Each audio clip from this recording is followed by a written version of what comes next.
नमस्ते, मैं हूं किशोर अजवाणी। आप देख रहे हैं देश का नंबर 1 हिंदी न्यूज चैनल। घड़ी इशारा कर रही है 9 बजे रात का वक्त। 100 बात की एक बात का 100 बात की एक बात में आज असद के एनकाउंटर के बाद अब गुड्डू मुस्लिम यूपी एसटीएफ का टारगेट बन गया है। ईद के बाद ईरान और उसके समर्थन वाले हिजबुल्लाह के साथ इजराइल का युद्ध शुरू हो सकता है। काला सागर में अमेरिका और रूस के लड़ाकू विमान फिर आमने सामने आ गए और आसमान में चीन ने ताइवान के खिलाफ मोर्चा खोल दिया। ब्रेकिंग न्यूज है उमेश पाल हत्याकांड पर। सूत्रों के मुताबिक यूपी पुलिस की एसटीएफ असद के बाद गुड्डू मुस्लिम के बेहद करीब है। उमेश पाल हत्याकांड के वीडियो में जो 3 लोग दिख रहे थे उनमें असद और गुलाम के एनकाउंटर के बाद अब पुलिस को बमबाज गुड्डू मुस्लिम की तलाश है। खबर है कि यूपी पुलिस की एसटीएफ को गुड्डू मुस्लिम की लोकेशन मिल चुकी है। उसे पकड़ने के लिए टीमें ऑपरेशन शुरू भी कर चुकी हैं। यानी अतीक अहमद के बेटे और उमेश पाल हत्याकांड के आरोपी असद के एनकाउंटर के बाद गुड्डू मुस्लिम यूपी पुलिस की स्पेशल टास्क फोर्स का टारगेट है। खबर है कि गुड्डू मुस्लिम की घेरेबंदी की सारी तैयारी हो चुकी है और पुलिस बहुत जल्द गुड्डू मुस्लिम तक पहुंच सकती है, जिसके लिए एसटीएफ अलग अलग लोकेशन पर छापेमारी कर रही है। सूत्र बता रहे हैं कि जांच एजेंसियों को गुड्डू मुस्लिम के अजमेर में होने की खबर मिली। पता चला कि गुड्डू मुस्लिम अजमेर में ख्वाजा मोइनुद्दीन चिश्ती की दरगाह पर चादर चढ़ाने पहुंचा था। इसी खबर के बाद एसटीएफ ने दरगाह के आसपास उसकी तलाश शुरू कर दी। माना जा रहा है कि किसी भी वक्त वो यूपी एसटीएफ के हत्थे चढ़ सकता है। लेकिन अजमेर वो अकेली जगह नहीं है जहां बमबाज गुड्डू मुस्लिम के होने की खबर हो। दावा यह है कि गुड्डू मुस्लिम के लिए यूपी एसटीएफ ने 2 शहरों में घेरेबंदी की है। पहला है राजस्थान का अजमेर, जहां उसे देखे जाने की खबर है। दूसरा शहर है यूपी का मेरठ। यूं तो दोनों शहरों में 500 किलोमीटर से ज्यादा का फासला है, लेकिन अनुमान ये लगाया जा रहा है कि अगर गुड्डू मुस्लिम अजमेर में न हुआ तो उसका ठिकाना जरूर मेरठ में हो सकता है, क्योंकि मेरठ में एक ऐसी जगह है जहां उमेश पाल हत्याकांड के बाद गुड्डू मुस्लिम पहले भी छिप चुका है। मेरठ में अतीक अहमद के बहनोई डॉक्टर अखलाक का घर है, जहां से गुड्डू मुस्लिम को पहले भी मदद मिल चुकी है और यहां तक कि पुलिस को उसकी सीसीटीवी फुटेज भी मिली थी। गुड्डू मुस्लिम और डॉक्टर अखलाक इस जांच के अहम पड़ाव रहे। सीसीटीवी फुटेज में केवल गुड्डू मुस्लिम और डॉक्टर अखलाक ही दिखे थे। दोनों इत्मीनान से गले मिलते दिखे थे। ये वीडियो तब का है जब पूरे उत्तर प्रदेश में गुड्डू मुस्लिम और असद की तलाश हो रही थी और पूरे देश के मीडिया में इन दोनों की तस्वीरें वायरल थी। लेकिन खबर है कि डॉक्टर अखलाक ने न सिर्फ छिपने में गुड्डू की मदद की, बल्कि उसे 50,000 रुपए भी दिए थे। इससे भी बड़ी बात यह कि उस वक्त तक गुड्डू मुस्लिम और असद के एक साथ मेरठ में ही छिपे होने की खबर थी। लेकिन ना तो उस वक्त पुलिस को असद मिला और ना ही गुड्डू मुस्लिम। खबर यह भी है कि मेरठ में डॉक्टर अखलाक के घर पर हुए पड़ाव के बाद ही गुड्डू मुस्लिम और असद की राहें अलग हो गई थी। यानी उस वक्त तक दोनों एक साथ ही छुप रहे थे, लेकिन मेरठ से निकलने के बाद गुड्डू अजमेर पहुंच गया और असद आगरा पहुंच गया। और उससे भी दिलचस्प यह है कि गुड्डू मुस्लिम किसी प्लानिंग के तहत असद से अलग नहीं हुआ, बल्कि अपनी जान बचाने के लिए उसने असद का साथ छोड़ा था। सूत्रों से मिली जानकारी के मुताबिक गुड्डू मुस्लिम को अतीक अहमद ने असद के साथ रहने का आदेश दिया था। इसकी वजह यह कि ऐसा बताया जाता है कि असद को शराब की लत थी और असद का परिवार यह चाहता था कि असद के साथ कोई उसकी मदद करने के लिए हमेशा मौजूद हो। लेकिन मेरठ में हुई कुछ घटनाओं के बाद गुड्डू मुस्लिम का दिमाग घूम गया। उसे समझ में आ गया कि असद के चक्कर में वो भी मारा जाएगा। इसीलिए वो असद को छोड़कर चला गया और अतीक के परिवार ने गुलाम को असद के साथ रहने की जिम्मेदारी दे दी, जिसके बाद असद और गुलाम दोनों एक साथ पुलिस का शिकार हुए। लेकिन गुड्डू मुस्लिम की तलाश पुलिस को अब तक है। गुड्डू मुस्लिम, असद और गुलाम, ये 3 ही लोग थे जो उमेश पाल की हत्या वाले सीसीटीवी वीडियो में दिख रहे थे, जिनमें असद और गुलाम की मौत के बाद अब केवल गुड्डू मुस्लिम बाकी है। इसीलिए पुलिस जल्द से जल्द गुड्डू मुस्लिम तक पहुंचना चाहती है। ऐसा माना जाता है कि उमेश पाल की हत्या के वीडियो में जो बम फेंकता दिखाई दिया था वो गुड्डू मुस्लिम ही था। उसे बम बनाने का, चलती बाइक पर बम बांधने का और सटीक जगहों पर बम फेंकने का माहिर माना जाता है। इसलिए लोग उसे बमबाज गुड्डू भी कहते हैं। जुर्म की दुनिया में वो करीब 2 दशक से है। अतीक अहमद से पहले वो श्री प्रकाश शुक्ल जैसे खूंखार बाहुबलियों के साथ भी काम कर चुका है, बल्कि उसे श्री प्रकाश शुक्ल का ही शागिर्द बताया जाता है। गुड्डू मुस्लिम करीब 2 दशक से भी ज्यादा वक्त से यूपी में अलग अलग गिरोहों से जुड़ा रहा है और अब यूपी पुलिस की स्पेशल टास्क फोर्स उसके काफी करीब होने की खबर है। जबकि उत्तर प्रदेश के झांसी में यूपी एसटीएफ की टीम ने अतीक अहमद के फरार बेटे असद को एनकाउंटर में ढेर कर दिया। उसके साथ उमेश पाल हत्याकांड में शामिल गुलाम मोहम्मद को भी मार गिराया गया। 24 फरवरी को उमेश पाल की हत्या के बाद से ही दोनों फरार थे, जिनकी तलाश में यूपी एसटीएफ की टीम ने जमीन आसमान एक कर दिया था। पुलिस ने दोनों पर 5-5 लाख रुपए का इनाम भी रखा था। लगातार पुलिस दोनों की लोकेशन ट्रेस करने में जुटी थी। इसी दौरान पुलिस के मुताबिक उसको उत्तर प्रदेश के झांसी से 30 किलोमीटर दूर बड़ा गांव के पास उनके छिपे होने की जानकारी मिली। बड़ा गांव झांसी और कानपुर हाईवे पर मौजूद है। पुलिस के मुताबिक असद और गुलाम पारीछा बांध के पास छिपे थे, तभी पुलिस ने उन्हें घेर लिया। लेकिन पुलिस के मुताबिक जब दोनों को सरेंडर करने के लिए कहा गया तो उन्होंने फायरिंग शुरू कर दी, जिसके बाद पुलिस की जवाबी कार्रवाई में दोनों ढेर हो गए। झांसी में असद और गुलाम को ट्रैक डाउन किया गया और एक एनकाउंटर हुआ जिसमें दोनों मारे गए हैं। पुलिस के मुताबिक असद और गुलाम के पास से पिस्तौल और विदेशी हथियार भी मिले हैं और पुलिस सूत्रों के मुताबिक दोनों पिछले कई दिनों से झांसी में छिपे थे। इसका पता तब चला जब कुछ रोज पहले यूपी एसटीएफ ने झांसी से अतीक के 2 मददगारों को हिरासत में लेकर पूछताछ की। और सूत्रों का दावा है कि असद के उन मददगारों ने पूछताछ के दौरान यह बताया था कि असद और गुलाम को अतीक के एक पुराने करीबी ने झांसी में पनाह दी थी। ये बात भी सामने आई कि अतीक के गुजरात से प्रयागराज लाए जाने के दौरान झांसी में उसके कई करीबी पुलिस काफिले के पीछे चल रहे थे। पुलिस सूत्रों के मुताबिक प्रयागराज में 24 फरवरी को उमेश पाल की हत्या के बाद असद और गुलाम वहां से फरार हो गए थे। दोनों पहले प्रयागराज से कानपुर गए, जहां वो 2 दिनों तक छिपे रहे। पुलिस का खतरा बढ़ने पर असद और गुलाम वहां से बस पकड़कर 27 फरवरी को दिल्ली आ गए थे। पुलिस सूत्रों का कहना है कि दिल्ली के संगम विहार में खालिद नाम के बदमाश के घर में दोनों 14 मार्च तक रुके रहे, जहां खालिद ने असद और गुलाम के लिए हर तरह के इंतजाम किए थे। सूत्रों का कहना है कि वहां असद के लिए रोजाना पार्टी की जाती थी। हालांकि 14 मार्च को असद और गुलाम पुलिस से बचने के लिए वहां से भाग गए थे और दोनों दिल्ली से भागकर राजस्थान के अजमेर पहुंचे। इसी बीच 29 मार्च को यूपी एसटीएफ की टीम ने असद और गुलाम की तलाश में दिल्ली के संगम विहार में मौजूद खालिद के घर पर छापा मारा। वहां असद और गुलाम तो नहीं मिले, लेकिन अतीक का करीबी खालिद पुलिस के हत्थे चढ़ गया। उसे आर्म्स एक्ट के तहत गिरफ्तार किया गया और पूछताछ के दौरान उसने पुलिस को असद और गुलाम के छिपने की पूरी कहानी उगल दी। पुलिस सूत्रों का कहना है कि अजमेर में कुछ दिन रहने के बाद असद और गुलाम झांसी आ गए थे, जहां दोनों को अतीक के करीबी ने छिपने की जगह दी थी। लेकिन उमेश पाल की हत्या के 48 दिनों के बाद असद और गुलाम पुलिस की गोलियों का निशाना बन गए। झांसी में यूपी एसटीएफ की इस कार्रवाई के दौरान अतीक की प्रयागराज कोर्ट में पेशी चल रही थी और जैसे ही उसे बेटे असद के मारे जाने की खबर मिली, वो रोने लगा। गला सूखा तो उसने पानी मांगा और वहीं सिर पकड़कर बैठ गया। अतीक के बेटे असद पर उमेश पाल हत्याकांड में शामिल होने का आरोप था। 24 फरवरी को हुई उस वारदात का एक सीसीटीवी वीडियो भी सामने आया था, जिसमें असद गोली चलाता दिखा था। इस केस में यूपी पुलिस 4 एनकाउंटर कर चुकी है। पहला एनकाउंटर प्रयागराज में 27 फरवरी को अरबाज का हुआ था। आरोप था कि अरबाज उस कार को चला रहा था जिससे बदमाश उमेश पाल के घर पहुंचे थे। दूसरा एनकाउंटर 6 मार्च को हुआ था, जिसमें पुलिस के मुताबिक उसने उमेश पर पहली गोली चलाने वाले विजय चौधरी उर्फ उस्मान को मार गिराया था। मतलब हत्याकांड में शामिल 4 शूटर मारे जा चुके हैं, जबकि 3 शूटर अरमान, गुड्डू मुस्लिम और साबिर की तलाश जारी है। इस बीच समाजवादी पार्टी के नेता अखिलेश यादव ने अतीक अहमद के फरार बेटे असद के एनकाउंटर पर सवाल उठाए। उन्होंने आरोप लगाया कि झूठे एनकाउंटर कर राज्य की बीजेपी की सरकार असली मुद्दों से लोगों का ध्यान भटकाना चाहती है, ताकि लोग योगी आदित्यनाथ की सरकार से सवाल न पूछें। असद के एनकाउंटर पर सवाल उठाते हुए अखिलेश यादव ने एक ट्वीट भी किया, जिसमें उन्होंने असद एनकाउंटर और हाल में हुए दूसरे एनकाउंटरों की जांच की मांग की। अखिलेश यादव के बाद एआईएमआईएम के नेता असदुद्दीन ओवैसी ने भी असद एनकाउंटर पर सवाल उठाए। तो फिर क्या जुनैद और नसीर के मारने वालों को भी गोली मारोगे, बताओ बीजेपी वालों? जिसके बाद यूपी के डिप्टी सीएम केशव प्रसाद मौर्य ने समाजवादी पार्टी पर निशाना साधा। जब भी किसी अपराधी के खिलाफ कार्रवाई होगी तो समाजवादी पार्टी को दर्द होगा। वहीं असद के एनकाउंटर के बाद मुख्यमंत्री योगी आदित्यनाथ ने यूपी एसटीएफ और डीजीपी की तारीफ की। यही नहीं, एक ट्वीट कर उन्होंने ये भी साफ कर दिया कि राज्य में कानून का राज है और अपराधियों को किसी भी कीमत पर बख्शा नहीं जाएगा। उधर अतीक अहमद के बेटे असद का एनकाउंटर होने के बाद उमेश पाल की पत्नी ने यूपी के मुख्यमंत्री योगी आदित्यनाथ को धन्यवाद दिया। उमेश पाल के परिवार को जैसे ही असद के एनकाउंटर की खबर मिली, उसने प्रेस कॉन्फ्रेंस की, जिसमें उमेश पाल की मां और पत्नी शामिल हुई। उमेश पाल की पत्नी जया पाल ने तो हाथ जोड़कर यूपी के मुख्यमंत्री योगी आदित्यनाथ को शुक्रिया कहा। पहले तो मैं माननीय मुख्यमंत्री जी को धन्यवाद देती हूँ, उन्होंने जो किया है बहुत अच्छा किया है। जया पाल ने योगी आदित्यनाथ की तुलना अपने पिता से की और उम्मीद जताई कि उन्हें आगे भी इंसाफ मिलेगा। उन्होंने अपनी बेटी का सुहाग के कातिलों को सजा दिलाई। आगे भी रास्ता इसी तरह मैं मांग करूंगी कि इंसाफ आगे भी दे। उमेश पाल हत्याकांड के 2 आरोपियों असद और गुलाम का एनकाउंटर हो चुका है। परिवार की मांग है कि हत्याकांड के बाकी आरोपियों को कड़ी सजा मिले, जिनमें अतीक अहमद और उसका भाई अशरफ भी शामिल है। इस बीच यूपी पुलिस ने दावा किया कि अतीक अहमद और अशरफ को छुड़ाने के लिए असद ने झांसी में पुलिस काफिले पर हमले की तैयारी की थी, लेकिन उससे पहले ही वो पुलिस के साथ हुई मुठभेड़ में मारा गया।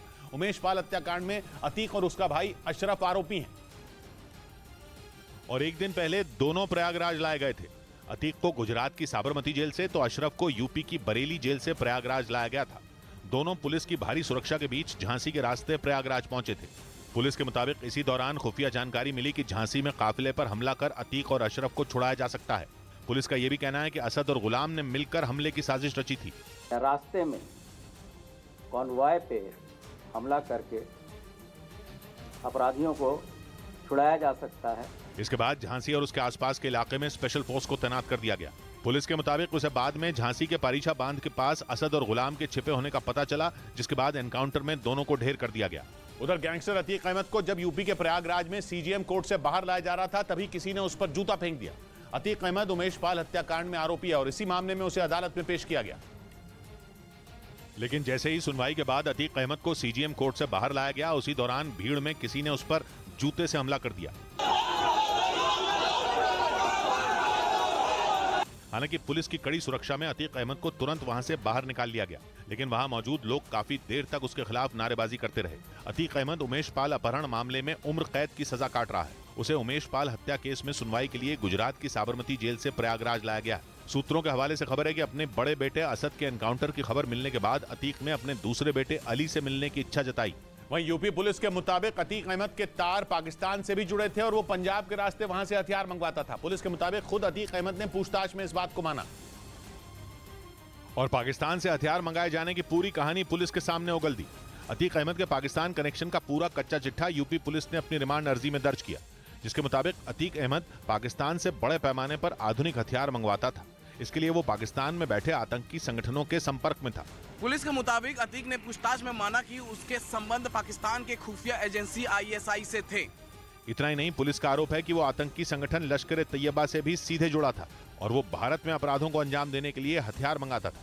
पुलिस के मुताबिक पाकिस्तान से ये हथियार ड्रोन के जरिए पंजाब पहुंचाए जाते थे, जिन्हें बाद में अतीक अहमद के गुर्गे पैसे देकर खरीद लेते थे। पुलिस की रिमांड कॉपी के मुताबिक अतीक के पाकिस्तान कनेक्शन के बारे में उसके भाई अशरफ से भी पूछताछ की गई और उससे इस बात का पता लगाने की कोशिश की गई कि पाकिस्तान से उन्होंने जो हथियार मंगाए थे वो वारदात के बाद कहां छिपाए गए, क्योंकि अतीक अहमद ने पूछताछ में ये बताया कि पाकिस्तान के हथियारों को वारदात के बाद गायब कर दिया गया। लेकिन पुलिस ने जब इस बारे में अशरफ से सवाल पूछे तो उसने हथियारों की जानकारी होने से इनकार कर दिया, बल्कि पुलिस के मुताबिक उसने पूछताछ में इसका ठीकरा उल्टे अतीक अहमद पर ही फोड़ दिया। पुलिस की रिमांड कॉपी के मुताबिक अशरफ ने बताया कि जिन जगहों पर हथियार रखे जाते थे उनके बारे में सिर्फ अतीक को ही पता होता था। साथ ही ऐसी जगहों की रखवाली करने वाले आदमी की जानकारी भी अतीक को ही होती थी। इधर ईडी ने विदेशी फंडिंग में गड़बड़ी के आरोप में बीबीसी पर केस दर्ज कर लिया। बीबीसी पर फेमा यानी फॉरेन एक्सचेंज मैनेजमेंट एक्ट के तहत कार्रवाई की गई, जिससे बीबीसी की मुश्किलें बढ़ गईं। ईडी ने फेमा के तहत केस दर्ज कर जांच शुरू कर दी। ईडी इस मामले में एडमिन और एडिटोरियल विभाग के लोगों से पूछताछ करेगा। इस साल फरवरी में लेन देन में गड़बड़ी के आरोप में इनकम टैक्स डिपार्टमेंट ने बीबीसी दफ्तरों में सर्वे किया था। ब्रेकिंग न्यूज आ रही है, रूस और अमेरिका के एक बार फिर भिड़ते दिख रहे हैं। खबर है कि इस बार भी दोनों काला सागर में आमने सामने आए हैं। इसका एक वीडियो भी सोशल मीडिया पर वायरल हो रहा है, जिसमें अमेरिका का P-8 पोसाइडन विमान उड़ता दिख रहा है, लेकिन दावा किया जा रहा है कि रूस के फाइटर जेट ने उसे वहां से खदेड़ दिया। इसी काला सागर के ऊपर पिछले महीने भी अमेरिका और रूस की जंग होते होते बची थी। तब भी रूस के एक लड़ाकू विमान ने अमेरिका के एक ड्रोन को टक्कर मार दी थी, जिसके बाद वो समंदर में क्रैश हो गया था। और दावा है कि उसी काला सागर के ऊपर आसमान में एक महीने के अंदर रूस और अमेरिका ने दोबारा एक दूसरे की आंखों में आंखें डाल दी।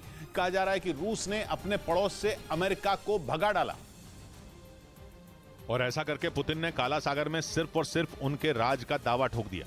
रूस का समर्थन करने वाले एक वेरीफाइड ट्विटर अकाउंट पर इस घटना का वीडियो शेयर किया गया। वीडियो में आसमान में अमेरिका का P-8 पोसाइडन उड़ता नजर आया। साथ किए गए ट्वीट में लिखा गया कि वीडियो काला सागर का है, जहां अमेरिका का विमान रूस के रडार पर आ गया। काला सागर के ऊपर अमेरिका के एयरक्राफ्ट को उड़ता देखकर रूस का फाइटर जेट उसके पीछे उड़ पड़ा और उसने अमेरिका के जहाज को इलाके से तुरंत निकलने का अल्टीमेटम दे दिया। यानी अगर यह दावा सही है तो इस बार भी अमेरिका का वही हश्र हुआ जो मार्च में हुआ था। पिछले महीने भी रूस के फाइटर जेट ने काला सागर के ऊपर गश्त लगा रहे अमेरिका के ड्रोन को मार गिराया था, जिसका अमेरिका ने वीडियो भी जारी किया था।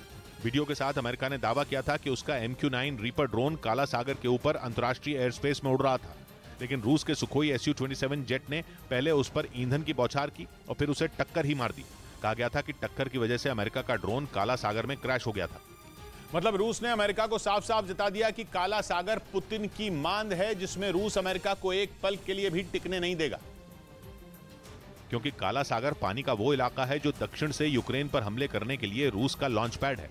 काला सागर में रूस के जंगी जहाजों का डेरा है और वहां से कलिब्र मिसाइलें चला चलाकर रूस यूक्रेन के पसीने छुड़ा चुका है। काला सागर कई देशों से घिरा हुआ है, लेकिन वहां दबदबा रूस का है। अमेरिका उस दबदबे को चुनौती देता है, इसलिए वो काला सागर के ऊपर अपने जहाज उड़ाता है, जो रूस को कतई रास नहीं आता। हालांकि अमेरिका अंतर्राष्ट्रीय इलाके के ऊपर अपने विमान उड़ाने का दावा करता है, लेकिन रूस अमेरिका के दावे को नहीं मानता। ऐसे में अगर दोनों देश अपनी अपनी बात पर अड़े रहे तो काला सागर जंग का नया मैदान बन सकता है, जहां लाखों सैनिक काल के मुंह में समा सकते हैं। लेकिन काला सागर आज से नहीं बल्कि बरसों से अमेरिका और उसके साथियों और रूस के बीच कुश्ती का अखाड़ा बना हुआ है। काला सागर रूस का हथियार है और नेटो की कमजोर कड़ी। काला सागर से 6 देशों की सीमा लगती है। पहला तुर्की नेटो का सदस्य, दूसरा बल्गेरिया नेटो का सदस्य, तीसरा रोमानिया नेटो का सदस्य, चौथे और पांचवें यूक्रेन और जॉर्जिया जो नेटो के सदस्य नहीं हैं लेकिन अमेरिका के साथी हैं, और सातवां देश है खुद रूस। रूस की नौसेना वैसे ही मजबूत है और 2014 में रूस के यूक्रेन के क्राइमिया पर कब्जा करने के बाद से तो काला सागर लगभग पुतिन की मुट्ठी में आ चुका है। वहां रूस की नेवी ने अड्डा जमाया हुआ है। और इससे उलट नेटो की काला सागर में कोई मौजूदगी नहीं है। रोमानिया और बल्गेरिया जैसे सदस्य कमजोर हैं और जॉर्जिया की नेवी भी छोटी है। ऐसे में बचता है तुर्की। नेटो में अमेरिका के बाद तुर्की के पास सबसे बड़ी सेना है और वो काला सागर के 2 स्ट्रेट भी कंट्रोल करता है, इसलिए रूस को टक्कर सिर्फ तुर्की ही दे सकता है। लेकिन अमेरिका की अगुवाई वाले खेमे का सदस्य होने के बावजूद तुर्की पुतिन से दोस्ती किए बैठा है। अमेरिका और उसके बाकी साथियों की तरह न तो तुर्की ने रूस पर प्रतिबंध लगाए और न ही कभी पुतिन के खिलाफ कुछ बोला। अब अगर कल को रूस ने काला सागर से नेटो पर धावा बोला तो नेटो कहीं का नहीं रहेगा। इसी वजह से अमेरिका की सुरक्षा के लिए काला सागर की सुरक्षा जरूरी है और तुर्की को साथ लिए बिना अमेरिका काला सागर में कुछ नहीं कर सकता। इधर मानहानि मामले में राहुल गांधी की सजा पर रोक लगाने पर गुजरात के सूरत की सेशंस कोर्ट 20 अप्रैल को फैसला सुनाएगी। इस मामले में अदालत ने उन्हें 2 साल की सजा सुनाई है। जिस पर रोक लगाने के लिए राहुल गांधी की तरफ से दाखिल याचिका पर सेशंस कोर्ट में सुनवाई पूरी हो गई। कोर्ट अब उस पर 20 अप्रैल को अपना फैसला सुनाएगी। मानहानि केस में सजा मिलने के बाद राहुल गांधी की संसद सदस्यता छिन चुकी है। ये मामला 2019 के लोकसभा चुनाव के प्रचार के दौरान प्रधानमंत्री के सरनेम पर टिप्पणी करने से जुड़ा है। उधर महाराष्ट्र के पुणे में वीर सावरकर के पोते ने राहुल गांधी पर मानहानि का केस दर्ज करा दिया। उन्होंने राहुल पर सावरकर का अपमान करने का आरोप लगाया। और लंदन की कैम्ब्रिज यूनिवर्सिटी में सावरकर पर राहुल गांधी के दिए बयान के खिलाफ शिकायत दर्ज करा दी। राहुल ने उस बयान में सावरकर की एक किताब का हवाला देते हुए दावा किया था कि सावरकर ने अपने दोस्तों के साथ एक मुसलमान को पीटा था और उस झगड़े का लुत्फ उठाया था। राहुल गांधी जिस प्रसंग का उल्लेख कर रहे वो पूर्णतः काल्पनिक है, ऐसा कोई प्रसंग हुआ ही नहीं है। पुणे की जिला और सत्र अदालत इस मामले में 15 अप्रैल को सुनवाई की तारीख तय कर सकती है। ब्रेकिंग न्यूज आ रही है। इजरायल के मीडिया में खबर चल रही है कि वहां की मिलिट्री इंटेलिजेंस ने सरकार को चेतावनी दी है कि बहुत जल्द इजरायल की अपने दुश्मनों से जंग हो सकती है। साफ साफ कहा गया है कि ईरान और उसके समर्थन वाले चरमपंथी संगठन हिजबुल्लाह के हौसले बढ़ गए हैं और वो इजरायल पर सीधे हमला करके उससे बदला ले सकते हैं। इजरायल की सेना की खुफिया जानकारी कहती है कि अल अक्सा मस्जिद पर रेड के बाद से इजरायल के खिलाफ माहौल काफी गर्म है, इसलिए इजरायल को संभलकर कदम उठाने की सलाह दी गई है। कहा गया है कि इजरायल की सरकार जोश में कोई भी एक्शन न ले। वो सीरिया, लेबनान और गाजा पट्टी में अपने दुश्मनों पर फिलहाल हमला करके आग में घी न डाले। अहम बात यह है कि मिलिट्री इंटेलिजेंस में जंग छिड़ने की तारीख का भी अंदाजा लगाया गया है। आशंका जताई गई है कि रमजान का महीना खत्म होते ही इजरायल की लड़ाई हो सकती है और रमजान के खत्म होने में बस 9 दिन रह गए हैं। अगर ये खबर सही है तो इजरायल के पास ज्यादा वक्त नहीं बचा है। 9 दिन बाद ईद है और डर है कि ईद पर इजरायल में कुछ बहुत बड़ा हो सकता है। क्योंकि पिछले हफ्ते इजरायल की पुलिस के अल अक्सा मस्जिद में फिलिस्तीनियों पर धावा बोलने के बाद से इजरायल चौतरफा हमले झेल रहा है। उसके जानी दुश्मन ईरान से लेकर सभी मुस्लिम देश इजरायल के खिलाफ आग उगल रहे हैं और इजरायल के पड़ोसी लेबनान, गाजा पट्टी और सीरिया तो उस पर रॉकेट भी बरसा चुके हैं। और अब इराक के भी एक चरमपंथी संगठन ने इजरायल पर ड्रोन अटैक करने की धमकी देते हुए एक वीडियो जारी कर दिया। यानी पिक्चर बिल्कुल साफ है, जो बरसों से नहीं हो पाया वो अब होता दिख रहा है। इजरायल के दुश्मन हाथ मिलाते नजर आ रहे हैं और इजरायल के लिए ये बहुत बुरी खबर है, क्योंकि मुस्लिम देशों के झुंड से इजरायल के लिए अकेले निपटना बहुत मुश्किल होगा। रक्षा विशेषज्ञों का मानना है कि हो सकता है कि इजरायल का हथियारों का जखीरा भी शायद उसके कोई काम ना आ पाए। जबकि इजरायल हमेशा अपनी सेना की ताकत और अपने हथियारों का डंका पीटता रहा है। उसके पास ड्रोन से लेकर एयर डिफेंस सिस्टम तक एक से बढ़कर एक हथियार है। अपनी इसी ताकत के बल पर इजरायल अपने दुश्मनों को डराता रहा है। उसकी मिलिट्री इंटेलिजेंस भी सालों से दावा करती आ रही है कि इजरायल की क्षमता इतनी है कि उसके दुश्मन उस पर जंग छेड़ने के बारे में सोचेंगे भी नहीं। लेकिन अब तस्वीर एकदम बदल चुकी है। लग रहा है जैसे इजरायल के हाथ पांव फूल रहे हैं। इजरायल के लिए मुसीबत यह भी है कि अगर जंग छिड़ गई तो शायद इजरायल का दोस्त अमेरिका भी उसे बचाने ना आ पाए, क्योंकि अमेरिका रूस और चीन से निपटने में बिजी है। हाल ही में खबर भी आई थी कि अमेरिका पश्चिम एशिया में तैनात अपने ताकतवर लड़ाकू विमानों को वहां से यूरोप और एशिया के दूसरे हिस्सों में शिफ्ट करने वाला है। और फिर इजरायल के अमेरिका से रिश्ते भी कुछ ठीक नहीं चल रहे। उधर दक्षिण कोरिया का दावा है कि उत्तर कोरिया ने एक बैलिस्टिक मिसाइल दाग दी, जिससे जापान दहशत में आ गया। उत्तर कोरिया की इस हरकत से जापान इतना डर गया कि उसने अपने एक इलाके में अलर्ट भी जारी कर दिया। क्योंकि उत्तर कोरिया ने जो बैलिस्टिक मिसाइल दागी उसका मुंह जापान की तरफ था। यानी कुछ ही देर में जापान का कोई न कोई शहर तबाह होने वाला था। इसका पता चलते ही जापान की नौसेना ने उस मिसाइल को ट्रैक किया। दक्षिण कोरिया के मुताबिक इसके बाद जापान की सेना ने यह अंदाजा लगाया कि ये मिसाइल उसके होकाइडो द्वीप के एक इलाके में गिरने वाली है जो जापान के उत्तर में मौजूद है। इस खतरे को देखते हुए तुरंत उस इलाके में लोगों को अलर्ट कर दिया गया ताकि वो सुरक्षित जगहों पर छिप सके। हालांकि बाद में ये अंदाजा गलत साबित हुआ और ये मिसाइल जापान सागर में जा गिरी, जबकि जापान को ये डर सता रहा था कि उत्तर कोरिया की बैलिस्टिक मिसाइल उसके इलाके में ही कहीं गिरेगी। लेकिन उत्तर कोरिया की यह मिसाइल जापान की जमीन पर न गिरकर समंदर में गिरी, यानी जापान की नौसेना ने उस मिसाइल के बारे में गलत अंदाजा लगाया, जिसके बाद जापान ने यह अलर्ट वापस ले लिया।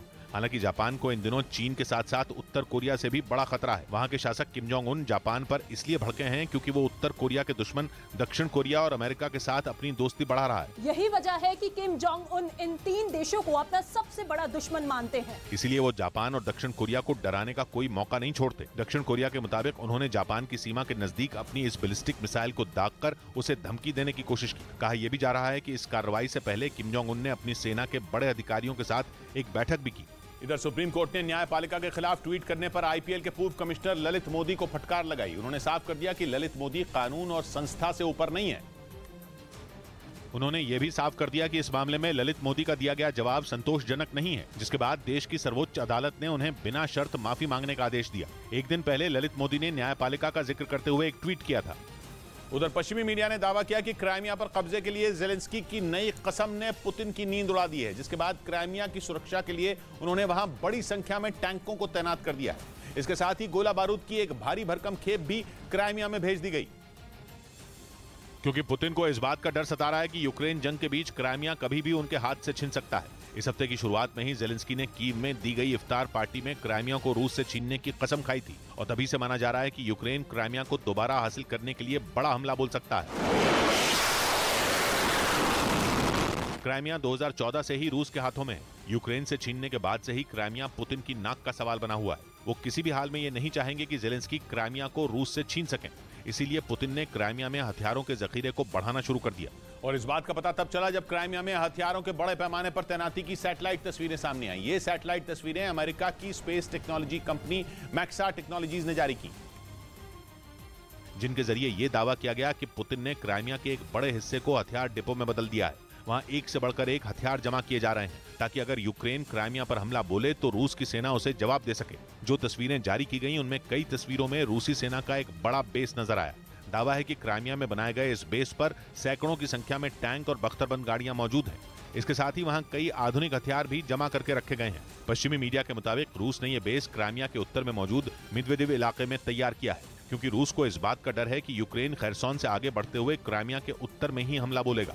इसीलिए क्राइमिया के उस हिस्से को मजबूत करने के लिए वहां हथियारों की तैनाती के साथ साथ कई और उपाय भी किए गए। सैटेलाइट तस्वीरों के आधार पर दावा किया गया कि रूस ने क्राइमिया के समुद्री तटों पर ऊंची ऊंची बाड़ बना दी।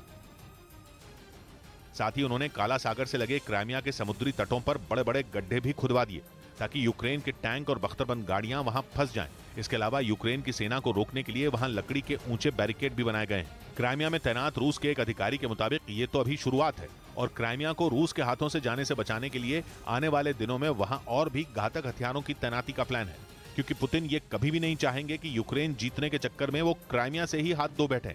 इस बीच यूक्रेन ने दावा किया कि रूस ने बेलारूस से अपने 3 मिग विमान यूक्रेन भेजे हैं जो किंजल मिसाइलें लेकर यूक्रेन पहुंचने वाले हैं।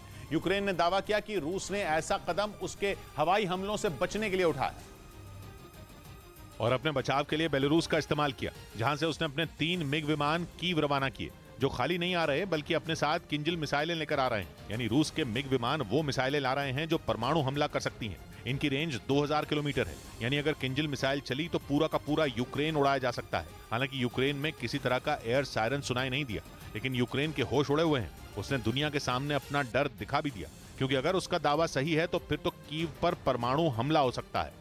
इधर पाकिस्तान में बोल न्यूज चैनल के आकाश राम नाम के हिंदू पत्रकार का अपहरण कर लिया गया। आकाश के परिवार का आरोप है कि कुछ लोग उसे जबरन उठाकर गाड़ी में ले गए, जिनका अब तक कुछ पता नहीं चल सका। आरोप है कि आकाश राम के अपहरण के लिए जिस गाड़ी का इस्तेमाल किया गया उसे बोल न्यूज चैनल के बाहर अक्सर देखा गया। उनकी मां ने रोते हुए गुहार लगाई कि उनके बेटे आकाश को छोड़ दिया जाए।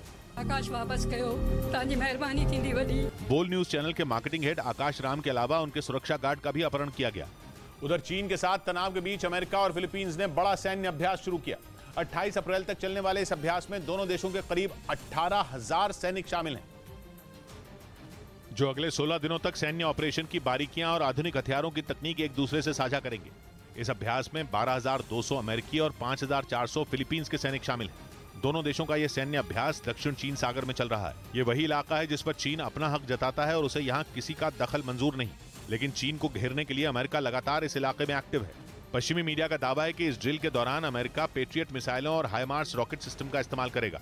यानी चीन के दरवाजे पर आकर अमेरिका न सिर्फ शक्ति प्रदर्शन करेगा बल्कि उसके वर्चस्व को चुनौती भी देगा। और इसी वजह से चीन तिलमिलाया हुआ है। उसने अमेरिका और फिलीपींस को चेतावनी देते हुए कह दिया कि इस ड्रिल से दक्षिण चीन सागर में लंबे समय तक तनाव पैदा हो सकता है। इस बीच पश्चिमी मीडिया का दावा है कि चीन के साथ बढ़ते तनाव के बाद जापान लंबी दूरी की मिसाइलें बनाएगा। वहां के रक्षा मंत्रालय ने हथियार बनाने वाली एक कंपनी से इसके लिए करीब $300 करोड़ यानी भारतीय रुपयों में करीब 22,000 करोड़ का करार किया, जिसके तहत इसी साल टाइप 12 गाइडेड मिसाइलों और हाइपरसोनिक ग्लाइड मिसाइलों का बड़े पैमाने पर उत्पादन शुरू किया जाएगा। टाइप 12 गाइडेड मिसाइलें वो होती हैं जिनको जमीन से लॉन्च किया जाता है और समंदर में किसी भी टारगेट को निशाना बनाया जा सकता है, जबकि हाइपरसोनिक ग्लाइड मिसाइल को एक रॉकेट से लॉन्च किया जाता है और लॉन्च होने के बाद वो रॉकेट से अलग होकर तेजी से टारगेट पर वार करती है। जापान के रक्षा मंत्रालय ने 2027 तक इन मिसाइलों को तैनात करने का लक्ष्य रखा है। यानी शांत देश का तमगा रखने वाले जापान ने अपनी रणनीति बदल दी है और अब वो दुश्मन के हमलों को रोकने के लिए जवाबी हमले की क्षमता बढ़ाने की तैयारी में जुट गया है, क्योंकि चीन के साथ समंदर में बीते कुछ सालों से उसकी तनातनी बढ़ गई है। इधर दिल्ली में राहुल गांधी के बंगले को खाली करने का काम शुरू कर दिया गया। संसद की सदस्यता जाने के बाद राहुल गांधी को उनका सरकारी बंगला खाली करने का नोटिस जारी किया गया था, जिसके बाद राहुल गांधी के बंगले का सामान समेटा गया। राहुल गांधी को उनका सरकारी बंगला खाली करने के लिए 23 अप्रैल तक का वक्त दिया गया था। उन्हें ये नोटिस लोकसभा की हाउसिंग कमेटी ने भेजा था। उधर पश्चिमी मीडिया ने दावा किया कि रूस के दोस्त सर्बिया ने यूक्रेन जंग में पुतिन को धोखा दे दिया। ये दावा अमेरिका के रक्षा मंत्रालय पेंटागन की लीक हुई एक खुफिया रिपोर्ट के आधार पर किया गया, जिसके मुताबिक सर्बिया ने पुतिन की पीठ में छुरा घोंप दिया। पुतिन जंग की शुरुआत से ही सर्बिया को अपना भरोसेमंद दोस्त मान रहे थे। यूरोपीय देश होने के बावजूद वो उस पर विश्वास कर रहे थे। इसकी बड़ी वजह यह थी कि जब रूसी सेना ने पिछले साल यूक्रेन पर हमला किया था, तब अमेरिका के कहने पर यूरोप के देशों ने रूस पर कई तरह की पाबंदियां लगा दी थी, जिनका मकसद रूस को आर्थिक तौर पर बर्बाद करना था, ताकि वो हार मानकर यूक्रेन से अपनी सेना लेकर लौट जाए। लेकिन सर्बिया यूरोप का एकमात्र देश था जिसने ऐसा नहीं किया था। मतलब उसने अमेरिका और यूरोपियन यूनियन के भारी दबाव के बावजूद रूस पर किसी तरह का प्रतिबंध नहीं लगाया। और इसी बात ने रूस और सर्बिया के रिश्ते की मजबूती को दुनिया के सामने जाहिर कर दिया था। लेकिन पश्चिमी मीडिया का दावा है कि उसी सर्बिया ने ऐसी चाल चली कि पुतिन के पांव तले जमीन खिसक गई। और हाल ही में लीक हुए अमेरिकी दस्तावेज का हवाला देकर दावा किया गया कि सर्बिया ने रूस को अंधेरे में रखा। पश्चिमी मीडिया के मुताबिक अमेरिका ने यूक्रेन को हथियार देने वाले देशों की जो लिस्ट बनाई थी, उसमें सर्बिया का नाम भी शामिल था। यानी सर्बिया ने भी ज़ेलेंस्की की सेना को अपने खतरनाक हथियार देने की तैयारी की थी। हालांकि इस दस्तावेज में इस बात का भी जिक्र है कि सर्बिया ने ज़ेलेंस्की के सैनिकों को युद्ध की ट्रेनिंग देने से साफ इनकार कर दिया था, लेकिन उसने हथियार देने के लिए हामी भर दी थी। यही नहीं, उसने भविष्य में भी जरूरत पड़ने पर यूक्रेन की मदद करने का भरोसा दिया, जिसका मतलब ये कि पुतिन ने जिस सर्बिया को कभी भी अपना दुश्मन नहीं माना, उसी ने रूस को बर्बाद करने की पूरी तैयारी कर रखी थी। हालांकि जब यह खबर सामने आई, तब न तो सर्बिया की सरकार ने और न ही ज़ेलेंस्की ने ही इस मुद्दे पर कोई जवाब दिया, क्योंकि युद्ध की शुरुआत से ही सर्बिया ने रूस और यूरोपियन यूनियन दोनों के साथ रिश्ते बनाए रखने की कोशिश की। और इसीलिए पुतिन को कभी भी सर्बिया पर शक नहीं हुआ, जबकि उसे छोड़कर यूरोप के बाकी देश यूक्रेन के साथ खड़े हो गए। कई देशों ने ज़ेलेंस्की की सेना को अपनी घातक मिसाइलें, रॉकेट और बम दिए, तो कई देशों ने युद्ध में इस्तेमाल होने वाली दूसरी चीजें भिजवाई, जिसकी वजह से यूक्रेन के अलावा यूरोप के कई देश पुतिन के निशाने पर आ गए। पुतिन कई बार उन देशों को अंजाम भुगतने की चेतावनी दे चुके हैं। ऐसे में सर्बिया की असलियत सामने आने के बाद पुतिन का गुस्सा उस पर भी भड़क सकता है, यानी आने वाले दिनों में उसे पुतिन को धोखा देने का खमियाजा उठाना पड़ सकता है। इस बीच यूरेशियन टाइम्स नाम की वेबसाइट ने दावा किया कि यूक्रेन और स्लोवाकिया MiG-29 लड़ाकू विमानों को लेकर भिड़ गए। बताया गया कि ऐसा इसलिए क्योंकि स्लोवाकिया की तरफ से भेजे गए MiG-29 विमानों में खराबी आ रही है और वो दुश्मन से मुकाबला करना तो दूर, सही तरीके से उड़ान तक नहीं भर पा रहे हैं। यूरेशियन टाइम्स के मुताबिक स्लोवाकिया ने यूक्रेन को जो MiG-29 लड़ाकू विमान भेजे थे, वो आसमान में दुश्मन पर हमले नहीं कर पा रहे। यानी जंग के बीच यूक्रेन को MiG-29 लड़ाकू विमान तो मिले, लेकिन वो उसके किसी काम के नहीं है। यूक्रेन के राष्ट्रपति ने नेटो के सदस्य देशों से लड़ाकू विमानों की मदद मांगी थी, जिसके बाद स्लोवाकिया यूक्रेन की मदद के लिए आगे आया था और पिछले महीने उसने 4 MiG-29 विमान भेजे थे। तब यूक्रेन को उम्मीद थी कि वो रूसी सेना को मुंह तोड़ जवाब दे पाएगा, लेकिन अब जब विमानों में खराबी की बात सामने आ रही है, तो ये यूक्रेन के लिए किसी बड़े झटके से कम नहीं है। वहीं पॉर्न स्टार केस में अमेरिका के पूर्व राष्ट्रपति डोनाल्ड ट्रंप ने अपने पूर्व वकील पर मुकदमा कर दिया। उन पर डोनाल्ड ट्रंप का भरोसा तोड़ने का आरोप लगा। क्योंकि उन्होंने ही पोर्न केस मामले में डोनाल्ड ट्रंप के खिलाफ गवाही दी थी, जिसके बाद उन पर आरोप तय हुए। डोनाल्ड ट्रंप ने अपने पूर्व वकील माइकल कोहेन पर $50 करोड़ यानी भारतीय रुपयों में करीब 4000 करोड़ का मुकदमा दर्ज किया। उन्होंने माइकल कोहेन पर द ट्रंप ऑर्गेनाइजेशन के साथ किए गए गोपनीय समझौते को तोड़ने का भी आरोप लगाया। इधर पाकिस्तान और अफगानिस्तान के बीच चल रही तनातनी अब किसी भी पल जंग में बदल सकती है। जंग की शुरुआत कौन करेगा ये तो तय नहीं है, लेकिन जंग भड़काने का काम पाकिस्तान ने कर दिया। पाकिस्तान के रक्षा मंत्री ख्वाजा आसिफ ने अफगानिस्तान को सीधी चेतावनी दे दी और ललकारते हुए कह दिया कि वो अफगानिस्तान में घुसकर हमला कर सकते हैं। ख्वाजा आसिफ के बयान को पाकिस्तान की झुंझलाहट समझा जा रहा है, जिसने जंग को भड़काने का काम कर दिया। पिछले करीब 6 महीने से तालिबान और पाकिस्तान के रिश्ते ठीक नहीं चल रहे। पाकिस्तान में मौजूद तालिबान पाकिस्तान के लिए सिरदर्द बने हुए हैं। टीटीपी यानी तहरीक तालिबान पाकिस्तान के सामने पाकिस्तान की सरकार और सेना पूरी तरह लाचार दिख रही है। पाकिस्तान की सरकार कई बार तालिबान से मदद मांग चुकी है। ये भी कह चुकी है कि टीटीपी को अफगानिस्तान की जमीन से मदद मिल रही है, लेकिन अफगानिस्तान सुनने को तैयार नहीं है। और अफगानिस्तान की सत्ता संभाल रहे तालिबान साफ कह चुके हैं कि पाकिस्तान में हो रहे आतंकी हमले पाकिस्तान का आंतरिक मामला है। इसमें अफगानिस्तान से मदद मिलने की उम्मीद पाकिस्तान को नहीं करनी चाहिए। लेकिन पाकिस्तान लगातार दावा कर रहा है कि पाकिस्तान में सक्रिय तालिबान को मदद अफगानिस्तान से ही मिल रही है। इसीलिए इस बार पाकिस्तान के रक्षा मंत्री ख्वाजा आसिफ ने तालिबान पर सीधा हमला बोल दिया। पाकिस्तान ने कह दिया कि जरूरत पड़ी तो अफगानिस्तान में घुसकर आतंकियों को मारा जाएगा। जिन आतंकियों को मारने की बात पाकिस्तान कर रहा है वो कोई और नहीं, तालिबान है। वही तालिबान जो अफगानिस्तान में खुद ही सरकार है। पाकिस्तान की इतनी बड़ी धमकी तालिबान को उकसाने वाली है। पहले ही अफगानिस्तान और पाकिस्तान के बॉर्डर पर तनाव की खबरें आती रही हैं। इस बार अगर तालिबान ने पलटवार कर दिया तो दोनों देशों के बीच जंग छिड़ सकती है। इस बीच पश्चिमी मीडिया ने दावा किया कि अफगानिस्तान की सत्ता पर बैठे तालिबान अपनी ताकत बढ़ाने के लिए बड़ी संख्या में एंटी एयरक्राफ्ट मिसाइल खरीदने की तैयारी में, ताकि वो अफगानिस्तान की सीमा में दाखिल होने की कोशिश में जुटे दुश्मनों को करारा जवाब दे सकें। क्योंकि पाकिस्तानी सेना अफगानिस्तान में घुसकर कई बार एयर स्ट्राइक कर चुकी है।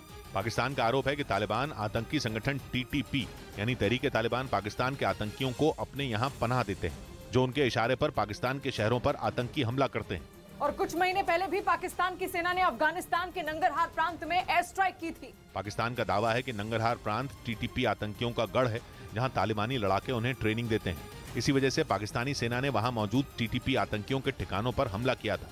और दावा किया जा रहा है कि इसी वजह से तालिबान बौखलाए हुए हैं। पाकिस्तान के लड़ाकू विमान अफगानिस्तान की सीमा में घुसपैठ न कर सकें, इसके लिए उन्होंने अपनी ताकत बढ़ाने का फैसला किया, जिसके लिए वो अपने बजट का सबसे बड़ा हिस्सा डिफेंस पर खर्च करेंगे। पश्चिमी मीडिया का दावा है कि ड्रोन और लड़ाकू विमानों को मार गिराने के लिए तालिबान बड़ी संख्या में एंटी एयरक्राफ्ट मिसाइलें खरीदेंगे। हालांकि तालिबान ने साफ नहीं किया कि वो किस देश से हथियार खरीदने की डील करेंगे।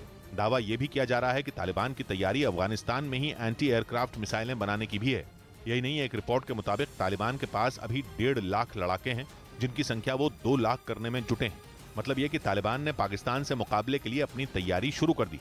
इधर नौकरी के बदले जमीन मामले में लालू प्रसाद यादव की बेटी चंदा यादव से ईडी ने पूछताछ की। एक दिन पहले उनकी एक और बेटी रागिनी यादव से भी ईडी के अफसरों ने पूछताछ की थी। यानी नौकरी के बदले जमीन मामले में लालू प्रसाद यादव के परिवार पर ईडी का शिकंजा कसता जा रहा है, क्योंकि चंदा यादव और रागिनी यादव से पहले लालू प्रसाद यादव के बेटे तेजस्वी यादव से भी ईडी के दिल्ली दफ्तर में पूछताछ हुई थी। इसी मामले में सीबीआई पहले ही लालू यादव और उनकी पत्नी राबड़ी देवी से सवाल जवाब कर चुकी है। उधर पश्चिमी मीडिया ने दावा किया कि यूक्रेन ने रूस के राष्ट्रपति पुतिन की तुलना आतंकी संगठन ISIS से कर डाली। आरोप है कि यूक्रेन के एक सैनिक को पुतिन के एक जवान ने गला रेत कर मौत के घाट उतार दिया। लेकिन जैसे ही इसका वीडियो जेलेंस्की के पास पहुंचा, उनका गुस्सा 7वें आसमान पर पहुंच गया। जेलेंस्की ने चेतावनी देते हुए साफ कर दिया कि जिसने भी उनके सैनिक को मौत के घाट उतारा है उसे बख्शा नहीं जाएगा। असल में रूस के मीडिया की तरफ से एक वीडियो वायरल किया गया, जिसमें दावा किया गया कि रूस के सैनिक ने यूक्रेन के जवान का गला रेत कर उसे मार डाला। इसीलिए यूक्रेन ने इस पर सख्त नाराजगी जताते हुए पुतिन की तुलना आतंकी संगठन ISIS से कर डाली। हालांकि वायरल हो रहा वीडियो कब का है, इसकी जानकारी नहीं मिल पाई। इस बीच पश्चिमी मीडिया ने दावा किया कि यूक्रेन की मिसाइलें खत्म होने वाली हैं। बताया गया कि जेलेंस्की के जवान रूसी सेना पर मिसाइलों से जोरदार हमले कर रहे हैं। और पश्चिमी मीडिया के मुताबिक इसीलिए यूक्रेन की मिसाइलें तेजी से खत्म हो रही हैं। यानी आने वाले दिनों में यूक्रेन की मुश्किलें बढ़ सकती हैं, क्योंकि दावा है कि वो पहले ही हथियारों की कमी से जूझ रहा है। ऐसे में अगर उसके पास मिसाइलें भी नहीं होंगी तो रूसी फौज उस पर और भीषण हमले करने से नहीं चूकेगी, जो किसी भी सूरत में यूक्रेन के लिए अच्छा साबित नहीं होगा। बताया गया कि इसीलिए यूक्रेन ने पश्चिमी देशों से जल्द मिसाइल भेजने की गुहार लगाई, क्योंकि बिना मिसाइल और गोला बारूद के जंग नहीं लड़ी जा सकती। और अगर एक बार जंग में रूस यूक्रेन पर बढ़त बनाने में कामयाब हो जाता है तो पुतिन का यूक्रेन फतह करने का सपना पूरा हो सकता है। उधर पश्चिमी मीडिया के मुताबिक कनाडा ने जंग में यूक्रेन की मदद के लिए हथियारों की एक और खेप भेजने का ऐलान कर दिया, क्योंकि ज़ेलेंस्की रूस के खिलाफ लड़ाई के लिए सहयोगी देशों से लगातार हथियारों की सप्लाई बढ़ाने की मांग कर रहे हैं। और इसीलिए कनाडा ने एक बार फिर यूक्रेन की मदद के लिए अपने हाथ बढ़ा दिए। न्यूज एजेंसी रॉयटर्स के मुताबिक कनाडा सैन्य मदद की इस नई खेप में यूक्रेन को 21,000 आधुनिक राइफल, 38 मशीन गन और करीब 24 लाख गोलियां देगा। कनाडा ने यूक्रेन को हथियार देने के साथ साथ रूस के खिलाफ नए प्रतिबंधों का भी ऐलान किया, जिसके तहत उसने रूस के 14 लोगों और 34 संस्थाओं पर बैन लगा दिया। कनाडा के राष्ट्रपति ने यूक्रेन को हर संभव मदद पहुंचाने का भरोसा दिया। लेकिन इसी बीच यूक्रेन के कई इलाकों में रूसी फौज से मिल रही कड़ी चुनौती के बीच ज़ेलेंस्की ने एक बार फिर अपने सहयोगियों से सैन्य मदद बढ़ाने की गुहार लगाई। ज़ेलेंस्की के मुताबिक जंग भले ही पिछले साल के मुकाबले अभी कुछ सुस्त पड़ गई हो, लेकिन रूस के खिलाफ यूक्रेन को तभी जीत मिलेगी जब यूक्रेन के सैनिकों के हाथों में ज्यादा से ज्यादा आधुनिक हथियार होंगे। इधर शेयर बाजार मामूली बढ़त के साथ बंद हुआ। दिन भर कारोबार में उतार चढ़ाव के बीच लगातार 9वें दिन शेयर बाजार में उछाल देखने को मिला। हालांकि शेयर बाजार में कारोबार की शुरुआत कमजोर रही, लेकिन आखिरी वक्त में आई तेजी से सेंसेक्स और निफ्टी दोनों ही हरे निशान पर बंद हुए। सेंसेक्स 38 अंकों की मामूली बढ़त के साथ 60,431 पर रहा, जबकि निफ्टी 15 अंकों की बढ़ोतरी के साथ 17,828 पर बंद हुआ। उधर गायक मीका सिंह ने एक वीडियो शेयर करके प्रधानमंत्री को इसलिए शुक्रिया कहा क्योंकि अब कई देशों में रुपए से खरीदारी की जा सकती है, या यूं कहें कि रुपए से वहां वैसे ही लेन देन होगा जैसा भारत में होता है। और गायक मीका सिंह ने इसी बात की तारीफ करते हुए वीडियो शेयर किया। मीका सिंह ने ये वीडियो कतर से शेयर किया और बताया कि वो वहां इंडियन करेंसी देकर शॉपिंग कर रहे हैं। मीका सिंह ने इसके लिए पीएम को धन्यवाद दिया। जो भी आपको शॉपिंग करनी है आप इंडियन करेंसी दे सकते हैं और शॉपिंग कर सकते हैं। So thanks to Modi ji. Reserve Bank of India ने कुछ हफ्ते पहले ही 18 देशों में इंडियन करेंसी से सीधे लेन देन का रास्ता खोला है, जिसके लिए उन देशों के बैंकों और खरीदारी करने वाले को SVRA यानी स्पेशल वॉस्ट्रो रुपी अकाउंट खोलना होगा। सीधे शब्दों में कहें तो जब भी किसी भारतीय को इन 18 देशों से खरीदारी करनी होगी तो वो रुपए में भुगतान करेंगे, जो SVRA में ही जमा होगा। और इस रास्ते से भारत का रुपया विदेश में भी अपना दबदबा कायम करने की राह बनाएगा। वैसे भारत के कई पड़ोसी देश लगातार ये मांग कर रहे थे, क्योंकि अगर वो इंडियन करेंसी में कारोबार करेंगे तो डॉलर पर उनकी निर्भरता कम हो जाएगी।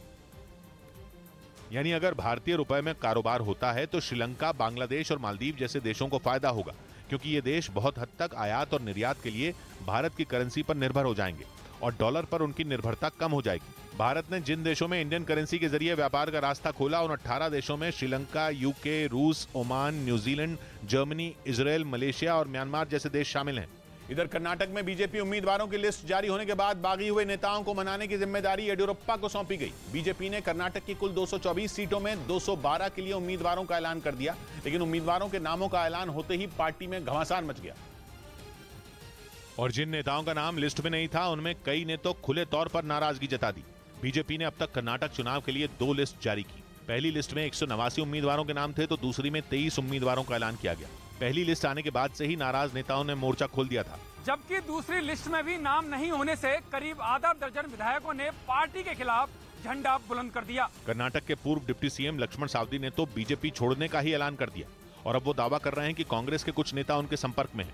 बताया जा रहा है कि ऐसे ही नाराज नेताओं को मनाने की जिम्मेदारी कर्नाटक के पूर्व सीएम येडियुरप्पा को सौंपी गई, क्योंकि उनके करीबी बताए जाने वाले जगदीश शेट्टार ने भी लिस्ट में नाम नहीं होने पर बागी तेवर दिखा दिए। उन्होंने ये तक कह दिया कि बीजेपी से टिकट नहीं मिला तो वो निर्दलीय लड़ेंगे। जिसके बाद जगदीश शेट्टार को दिल्ली बुलाया गया। कहा जा रहा है कि पार्टी नहीं चाहती कि कर्नाटक का ये बड़ा चेहरा चुनाव से ठीक पहले नाराज हो जाए, क्योंकि जगदीश शेट्टार हुबली धारवाड़ मध्य से बीजेपी के विधायक हैं और वो लगातार 6 बार वहां से जीते हैं। इसके साथ ही वो येडियुरप्पा के बाद लिंगायत समुदाय के दूसरे बड़े नेता माने जाते हैं और कर्नाटक में इस समुदाय के करीब 17% वोटर हैं। To contest election and last 6 consecutive election I got elected। बताया जा रहा है कि दिल्ली में बीजेपी अध्यक्ष नड्डा से मुलाकात के बाद उनके चुनाव लड़ने पर सहमति बन गई। हालांकि इसका ऐलान बाद में किया जाएगा। यानी बीजेपी ने एक तरह से जगदीश शेट्टार को मना लिया। कहा जा रहा है कि येडियुरप्पा को भी इसी तरह बाकी नाराज नेताओं को मनाने का निर्देश दिया गया। वहीं कर्नाटक में कांग्रेस के नेता सिद्धरमैया अब एक ही सीट से चुनाव लड़ेंगे। इससे पहले उनके 2 सीटों से चुनाव लड़ने के कयास लगाए जा रहे थे, लेकिन अब उन्होंने साफ कर दिया कि वो वरुणा विधानसभा सीट से ही मैदान में उतरेंगे। इससे पहले उनके कोलार सीट से भी चुनाव लड़ने के कयास लगाए जा रहे थे। कर्नाटक की 224 विधानसभा सीटों के लिए 10 मई को एक ही चरण में मतदान होगा, जिसके नतीजे 13 मई को आएंगे। इस बीच सुप्रीम कोर्ट उस याचिका पर सुनवाई के लिए राजी हो गई जिसमें कर्नाटक में मुस्लिमों को मिलने वाले 4% आरक्षण को खत्म करने के फैसले को चुनौती दी गई। क्योंकि कर्नाटक में बसवराज बोम्मई की सरकार ने कुछ दिन पहले ही मुस्लिमों को मिलने वाले इस आरक्षण को खत्म करने का फैसला किया और मुस्लिमों को मिलने वाले 4% आरक्षण को दूसरे समुदायों के बीच बांटने का ऐलान कर दिया। उधर अपने पुराने साथी अमेरिका को फिर झटका देते हुए सऊदी अरब उसके दुश्मन सीरिया के साथ दोस्ती करता दिख रहा है। सीरिया ईरान का दोस्त है और ईरान से सुलह करने के बाद सऊदी अरब सीरिया से भी रिश्ते सुधारने के मूड में है। सीरिया के विदेश मंत्री बातचीत के लिए सऊदी अरब पहुंचे हैं। 2011 के बाद यह पहली बार है जब सीरिया के विदेश मंत्री सऊदी अरब के दौरे पर गए हैं। ऐसे में माना जा रहा है कि जो सऊदी अरब सीरिया की सरकार से लड़ रहे विरोधियों के साथ खड़ा था वो अब सीरिया की सरकार से हाथ मिला सकता है। 2011 में सीरिया में गृह युद्ध छिड़ गया था। एक साल बाद 2012 में ही सऊदी अरब ने सीरिया से रिश्ते तोड़ दिए थे। लेकिन अगर सीरिया और सऊदी अरब में दोस्ती हुई तो अमेरिका के लिए खतरे की घंटी होगी, क्योंकि वो सीरिया से रिश्ते कायम करने के बिल्कुल खिलाफ है। और बात यह भी है कि अमेरिका का दुश्मन ईरान सीरिया का दोस्त है। ऊपर से ईरान से पिछले महीने ही अपने राजनयिक रिश्ते बहाल करने की डील करके सऊदी अरब अमेरिका को पहले ही नाराज कर चुका है। यानी पश्चिम एशिया में एंटी अमेरिका गठजोड़ मजबूत होता नजर आ रहा है। अमेरिका के लिए एक और मुसीबत यह है कि उसके दुश्मन पुतिन भी सीरिया के साथ खड़े हैं। इस बीच सऊदी अरब के कट्टर दुश्मन रहे ईरान से अधिकारियों की एक टीम सऊदी अरब पहुंच गई। ईरान का यह प्रतिनिधिमंडल इस बात का पता लगाने सऊदी अरब पहुंचा कि वहां फिर से दूतावास खोलने के लिए क्या तैयारियां करनी होंगी, क्योंकि 7 साल से दोनों देशों ने एक दूसरे के खिलाफ तलवारें तान रखी थी। दोनों के बीच रिश्ते बेहद तल्ख थे और इस दुश्मनी की शुरुआत 2016 में हुई थी जब ईरान में प्रदर्शनकारियों ने सऊदी अरब की एम्बेसी पर हमला कर दिया था। क्योंकि सुन्नी मुस्लिमों का देश सऊदी अरब में एक शिया धर्मगुरु को फांसी दे दी गई थी और इसी बात से शिया मुस्लिम देश ईरान में लोग भड़क गए और उन्होंने सऊदी अरब के दूतावास को निशाना बनाया था, जिसके बाद सऊदी अरब ने ईरान से अपने सारे संबंध तोड़ दिए थे। लेकिन बाद में चीन ने दोनों के बीच सुलह करवा दी, जिसके बाद कुछ रोज पहले सऊदी अरब का एक दल ईरान के दौरे पर गया था और अब ईरान का प्रतिनिधिमंडल सऊदी अरब पहुंचा है ताकि वहां दूतावास खोलने की तैयारी शुरू की जा सके। उधर ईरान में हिजाब विरोधी प्रदर्शनों के बीच फांसी की सजा में 75% तक इजाफा हुआ है। इसका दावा एक सर्वे में किया गया जिसमें बताया गया कि वहां साल 2022 में फांसी की सजा में बढ़ोतरी दर्ज की गई और ये वक्त ईरान में हिजाब विरोधी प्रदर्शनों का था। उस सर्वे के मुताबिक साल 2021 में ईरान में 333 जबकि साल 2022 में 582 लोगों को फांसी की सजा दी गई। यानी हिजाब के खिलाफ प्रदर्शनों के दौरान वहां फांसी की सजा में इजाफा हुआ। इस बीच यूरेशियन टाइम्स नाम की वेबसाइट ने दावा किया कि रूस ने अमेरिकी हाइमार्स का तोड़ निकाल लिया। बताया गया कि रूसी सेना ज़ेलेंस्की की फौज के हमलों को बुक मिसाइल डिफेंस सिस्टम से नाकाम कर रही है। और इतना ही नहीं, यूरेशियन टाइम्स के मुताबिक पुतिन की सेना इसके लिए S-300 एयर डिफेंस सिस्टम का भी इस्तेमाल कर रही है। दावा है कि इन दोनों की मदद से रूसी फौज अमेरिका के हाइमार्स यानी high mobility artillery rocket system से किए गए हमलों को आसमान में ही ढेर कर रही है। जंग में हथियारों की कमी से जूझने के बाद यूक्रेन ने अमेरिका से घातक हथियारों की मांग की थी। दावा है कि इसी के बाद अमेरिका ने यूक्रेन को करीब 40 हाइमार्स भेजे थे और पश्चिमी मीडिया के मुताबिक इन्हीं के दम पर यूक्रेन की सेना रूसी फौज को मुंह तोड़ जवाब देने में कामयाब हुई है। लेकिन अब रूस के रक्षा मंत्रालय का दावा है कि उसकी सेना ने हाइमार्स का ही काम तमाम करना शुरू कर दिया। और अगर उसके दावे में सच्चाई है तो ये यूक्रेन के लिए किसी बड़े झटके से कम नहीं है, क्योंकि इस जंग में उसने हाइमार्स से भीषण हमले कर रूसी सेना को भारी नुकसान पहुंचाने का दावा किया। यही नहीं, दावा तो यहां तक किया गया कि हाइमार्स के हमलों से बचने के लिए रूसी फौज को यूक्रेन के कुछ इलाकों से पीछे भी हटना पड़ा। लेकिन रूस के रक्षा मंत्रालय के मुताबिक अब S-300 एयर डिफेंस सिस्टम और बुक मिसाइल डिफेंस सिस्टम हाइमार्स के लिए ही काल साबित हो रहे हैं। इधर बिहार के छपरा में लुटेरों ने एक बैंक में फायरिंग की जिसमें एक सुरक्षा गार्ड की मौत हो गई जबकि दूसरा घायल हो गया। बैंक में हुई गोलीबारी से वहां मौजूद लोग दहशत में आ गए क्योंकि हथियारों के साथ पहुंचे लुटेरों ने वहां तैनात सुरक्षा गार्ड पर फायरिंग कर दी। इस घटना का जो वीडियो सामने आया उसमें वो लुटेरे बैंक में किसी आम आदमी की तरह खड़े दिखाई दिए। उन्होंने सबसे पहले बैंक में मौजूद सुरक्षा गार्ड और कर्मचारियों की गिनती की। इसके बाद उनमें एक लुटेरे ने बंदूक निकालकर फायरिंग शुरू कर दी, जिससे वहां अफरा तफरी मच गई। हालांकि घटना के बारे में पुलिस को जानकारी दी गई, लेकिन जब तक वो पहुंचती लुटेरे पैसे लूटकर वहां से फरार हो गए। लगभग 10-12 लाख के आसपास की अमाउंट की लूट हुई है। इस घटना का जो सीसीटीवी वीडियो सामने आया उसके आधार पर पुलिस लुटेरों की तलाश में जुट गई। उधर उत्तराखंड के जोशीमठ में पहाड़ का एक बड़ा हिस्सा खिसकने की वजह से बद्रीनाथ हाईवे 3 दिन तक बंद रहा। घटना की जानकारी मिलने के बाद प्रशासन की टीम वहां पहुंच गई और हाईवे से पहाड़ का मलबा हटाने का काम शुरू किया गया। तभी पहाड़ से छोटे छोटे पत्थर गिरने लगे, जिसकी वजह से मलबा हटाने का काम रोकना पड़ गया। बद्रीनाथ धाम से 2 किलोमीटर पीछे ये सड़क इस समय यहाँ पे बंद हो चुकी है। हालांकि जैसे ही पहाड़ से पत्थरों का गिरना बंद हुआ, दोबारा मिट्टी खोदने वाली मशीन की मदद से मलबा हटाने का काम शुरू कर दिया गया। इस बीच कच्चे तेल की कीमतों में एक बार फिर पूरी दुनिया में आग लगनी तय है। कच्चे तेल का उत्पादन करने वाले देशों ने तेल के उत्पादन में भारी कटौती कर दी। इनमें सबसे बड़ी कटौती तो सऊदी अरब ने की।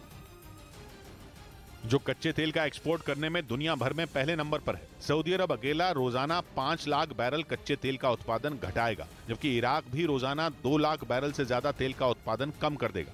इस फैसले का असर यह होगा कि कच्चे तेल की कीमतों में एक बार फिर आग लग जाएगी। यूक्रेन की जंग शुरू होने के बाद कच्चे तेल की कीमतें लंबे वक्त तक $100 प्रति बैरल के करीब बनी रही थी, लेकिन मार्च से ही कच्चा तेल अंतर्राष्ट्रीय बाजार में करीब $70 प्रति बैरल तक पहुंच गया था।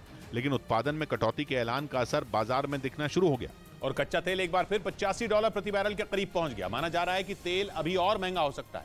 अगर ऐसा हुआ तो इसका असर पूरी दुनिया की अर्थव्यवस्था पर पड़ेगा और भारत भी इससे अछूता नहीं रहेगा। यूक्रेन जंग के बाद से ही भारत भारी भरकम डिस्काउंट पर रूस का कच्चा तेल इंपोर्ट कर रहा है, लेकिन सऊदी अरब और इराक से भी तेल का इंपोर्ट हो रहा है। अगर कच्चा तेल महंगा हुआ तो सऊदी अरब और इराक जैसे देशों से आने वाला तेल भी महंगा हो जाएगा। माना जा रहा है कि इसका असर पेट्रोल और डीजल की कीमतों पर भी पड़ेगा। ऊपर से महंगाई अमेरिका और यूरोप का भी तेल निकाल देगी। माना जा रहा है कि कच्चे तेल की महंगाई इस बार पूरी दुनिया की अर्थव्यवस्था को पटरी से उतार सकती है।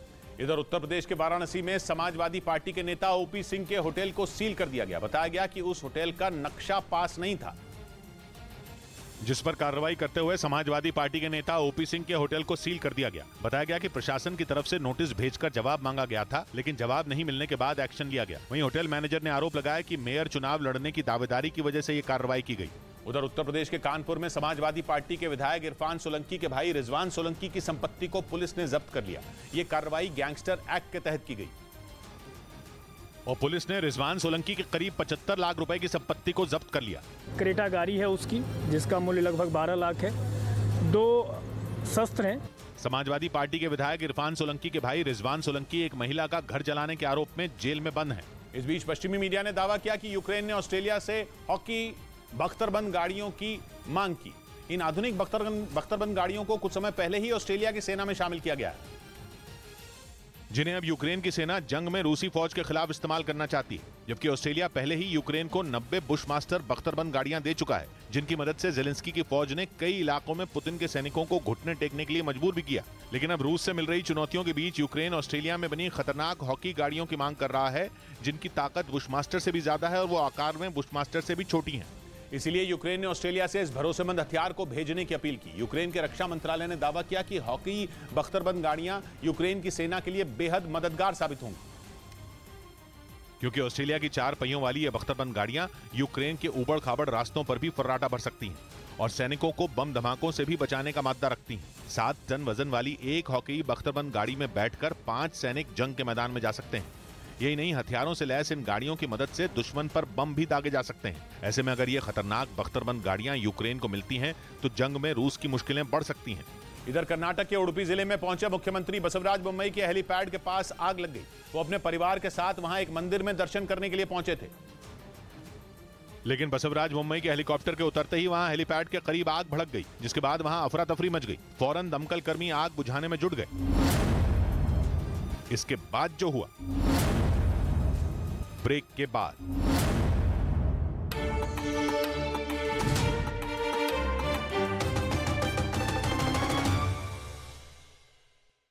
झांसी में पनाह दी थी।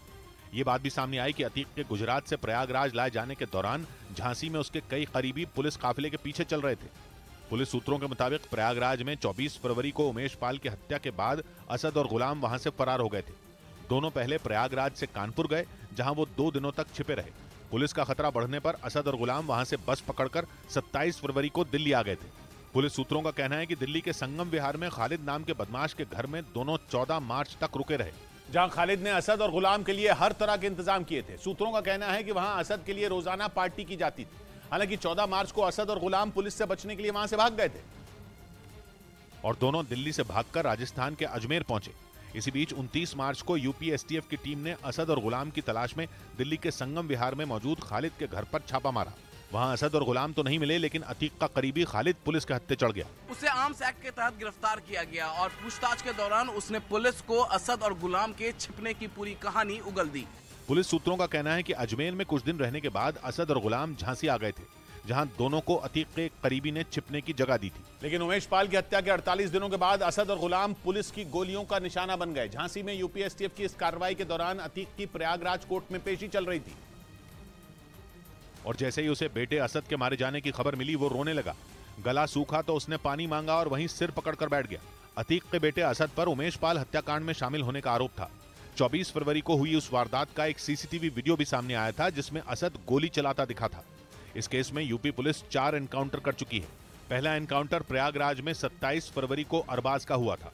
आरोप था कि अरबाज उस कार को चला रहा था जिससे बदमाश उमेश पाल के घर पहुंचे थे। दूसरा एनकाउंटर 6 मार्च को हुआ था जिसमें पुलिस के मुताबिक उसने उमेश पर पहली गोली चलाने वाले विजय चौधरी उर्फ उस्मान को मार गिराया था। मतलब हत्याकांड में शामिल 4 शूटर मारे जा चुके हैं जबकि 3 शूटर अरमान, गुड्डू मुस्लिम और साबिर की तलाश जारी है। इस बीच समाजवादी पार्टी के नेता अखिलेश यादव ने अतीक अहमद के फरार बेटे असद के एनकाउंटर पर सवाल उठाए। उन्होंने आरोप लगाया कि झूठे एनकाउंटर कर राज्य की बीजेपी की सरकार असली मुद्दों से लोगों का ध्यान भटकाना चाहती है ताकि लोग योगी आदित्यनाथ की सरकार से सवाल न पूछें। असद के एनकाउंटर पर सवाल उठाते हुए अखिलेश यादव ने एक ट्वीट भी किया जिसमें उन्होंने असद एनकाउंटर और हाल में हुए दूसरे एनकाउंटरों की जांच की मांग की। अखिलेश यादव के बाद AIMIM के नेता असदुद्दीन ओवैसी ने भी असद एनकाउंटर पर सवाल उठाए। तो फिर क्या जुनैद और नसीर के मारने वालों को भी गोली मारोगे, बताओ बीजेपी वालों? जिसके बाद यूपी के डिप्टी CM केशव प्रसाद मौर्य ने समाजवादी पार्टी पर निशाना साधा। जब भी किसी अपराधी के खिलाफ कार्रवाई होगी तो समाजवादी पार्टी को दर्द होगा। वहीं असद के एनकाउंटर के बाद मुख्यमंत्री योगी आदित्यनाथ ने यूपी STF और DGP की तारीफ की। यही नहीं, एक ट्वीट कर उन्होंने ये भी साफ कर दिया कि राज्य में कानून का राज है और अपराधियों को किसी भी कीमत पर बख्शा नहीं जाएगा। उमेश पाल हत्याकांड पर सूत्रों के मुताबिक यूपी पुलिस की STF असद के बाद गुड्डू मुस्लिम के बेहद करीब है। उमेश पाल हत्याकांड के वीडियो में जो 3 लोग दिख रहे थे उनमें असद और गुलाम के एनकाउंटर के बाद अब पुलिस को बमबाज गुड्डू मुस्लिम की तलाश है। खबर है कि यूपी पुलिस की STF को गुड्डू मुस्लिम की लोकेशन मिल चुकी है। उसे पकड़ने के लिए टीमें ऑपरेशन शुरू भी कर चुकी हैं। यानी अतीक अहमद के बेटे और उमेश पाल हत्याकांड के आरोपी असद के एनकाउंटर के बाद गुड्डू मुस्लिम यूपी पुलिस की स्पेशल टास्क फोर्स का टारगेट है। खबर है कि गुड्डू मुस्लिम की घेरेबंदी की सारी तैयारी हो चुकी है और पुलिस बहुत जल्द गुड्डू मुस्लिम तक पहुंच सकती है, जिसके लिए STF अलग अलग लोकेशन पर छापेमारी कर रही है। सूत्र बता रहे हैं कि जांच एजेंसियों को गुड्डू मुस्लिम के अजमेर में होने की खबर मिली। पता चला कि गुड्डू मुस्लिम अजमेर में ख्वाजा मोइनुद्दीन चिश्ती की दरगाह पर चादर चढ़ाने पहुंचा था। इसी खबर के बाद STF ने दरगाह के आसपास उसकी तलाश शुरू कर दी। माना जा रहा है कि किसी भी वक्त वो यूपी STF के हत्थे चढ़ सकता है। लेकिन अजमेर वो अकेली जगह नहीं है जहां बमबाज गुड्डू मुस्लिम के होने की खबर हो। दावा यह है कि गुड्डू मुस्लिम के लिए यूपी STF ने 2 शहरों में घेरेबंदी की है। पहला है राजस्थान का अजमेर जहां उसे देखे जाने की खबर है। दूसरा शहर है यूपी का मेरठ। यूं तो दोनों शहरों में 500 किलोमीटर से ज्यादा का फासला है, लेकिन अनुमान ये लगाया जा रहा है कि अगर गुड्डू मुस्लिम अजमेर में न हुआ तो उसका ठिकाना जरूर मेरठ में हो सकता है, क्योंकि मेरठ में एक ऐसी जगह है जहां उमेश पाल हत्याकांड के बाद गुड्डू मुस्लिम पहले भी छिप चुका है। मेरठ में अतीक अहमद के बहनोई डॉक्टर अखलाक का घर है जहां से गुड्डू मुस्लिम को पहले भी मदद मिल चुकी है और यहां तक कि पुलिस को उसकी CCTV फुटेज भी मिली थी। गुड्डू मुस्लिम और डॉक्टर अखलाक इस जांच के अहम पड़ाव रहे। CCTV फुटेज में केवल गुड्डू मुस्लिम और डॉक्टर अखलाक ही दिखे थे। दोनों इत्मीनान से गले मिलते दिखे थे। ये वीडियो तब का है जब पूरे उत्तर प्रदेश में गुड्डू मुस्लिम और असद की तलाश हो रही थी और पूरे देश के मीडिया में इन दोनों की तस्वीरें वायरल थी। लेकिन खबर है कि डॉक्टर अखलाक ने न सिर्फ छिपने में गुड्डू की मदद की बल्कि उसे 50,000 रुपए भी दिए थे। इससे भी बड़ी बात यह कि उस वक्त तक गुड्डू मुस्लिम और असद के एक साथ मेरठ में ही छिपे होने की खबर थी। लेकिन ना तो उस वक्त पुलिस को असद मिला और ना ही गुड्डू मुस्लिम। खबर यह भी है कि मेरठ में डॉक्टर अखलाक के घर पर हुए पड़ाव के बाद ही गुड्डू मुस्लिम और असद की राहें अलग हो गई थी। यानी उस वक्त तक दोनों एक साथ ही छुप रहे थे, लेकिन मेरठ से निकलने के बाद गुड्डू अजमेर पहुंच गया और असद आगरा पहुंच गया। और उससे भी दिलचस्प यह है कि गुड्डू मुस्लिम किसी प्लानिंग के तहत असद से अलग नहीं हुआ, बल्कि अपनी जान बचाने के लिए उसने असद का साथ छोड़ा था। सूत्रों से मिली जानकारी के मुताबिक गुड्डू मुस्लिम को अतीक अहमद ने असद के साथ रहने का आदेश दिया था। इसकी वजह यह कि ऐसा बताया जाता है कि असद को शराब की लत थी और असद का परिवार ये चाहता था कि असद के साथ कोई उसकी मदद करने के लिए हमेशा मौजूद हो। लेकिन मेरठ में हुई कुछ घटनाओं के बाद गुड्डू मुस्लिम का दिमाग घूम गया। उसे ये समझ में आ गया कि असद के चक्कर में वो भी मारा जाएगा। इसीलिए वो असद को छोड़कर चला गया और अतीक के परिवार ने गुलाम को असद के साथ रहने की जिम्मेदारी दे दी। जिसके बाद असद और गुलाम दोनों एक साथ पुलिस का शिकार हुए। लेकिन गुड्डू मुस्लिम की तलाश पुलिस को अब तक है। गुड्डू मुस्लिम, असद और गुलाम, ये 3 ही लोग थे जो उमेश पाल की हत्या वाले CCTV वीडियो में दिख रहे थे, जिनमें असद और गुलाम की मौत के बाद अब केवल गुड्डू मुस्लिम बाकी है। इसीलिए पुलिस जल्द से जल्द गुड्डू मुस्लिम तक पहुंचना चाहती है। ऐसा माना जाता है कि उमेश पाल की हत्या के वीडियो में जो बम फेंकता दिखाई दिया था वो गुड्डू मुस्लिम ही था। उसे बम बनाने का, चलती बाइक पर बम बांधने का और सटीक जगहों पर बम फेंकने का माहिर माना जाता है।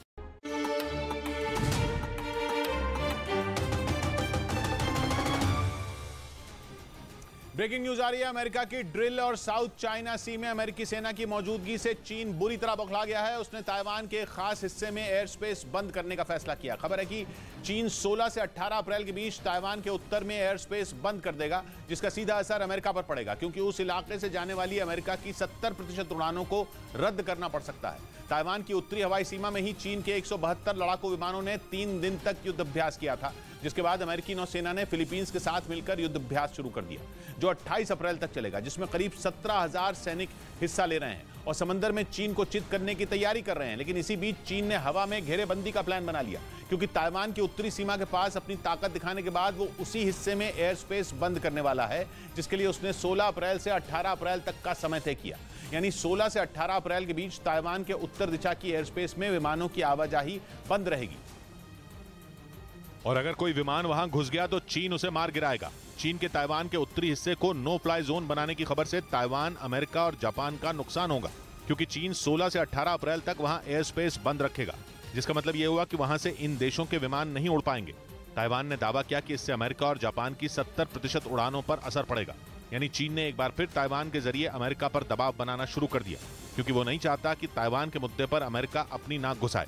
जबकि अमेरिका इस बार आर या पार के मूड में है, क्योंकि चीन की 3 दिन की खतरनाक ड्रिल के बाद उसने भी साउथ चाइना सी में जंगी जहाज और हजारों सैनिक उतार दिए, जो 28 अप्रैल तक साउथ चाइना सी में ही रहेंगे। वैसे तो करीब 1 साल से अमेरिकी नौसेना के जहाजों और लड़ाकू विमानों का इस इलाके में आना जाना लगा हुआ है, और खबर है कि फिलहाल ताइवान के पास अमेरिका का पेट्रियट मिसाइल डिफेंस सिस्टम भी तैनात है, जिसकी रेंज 40 से 160 किलोमीटर।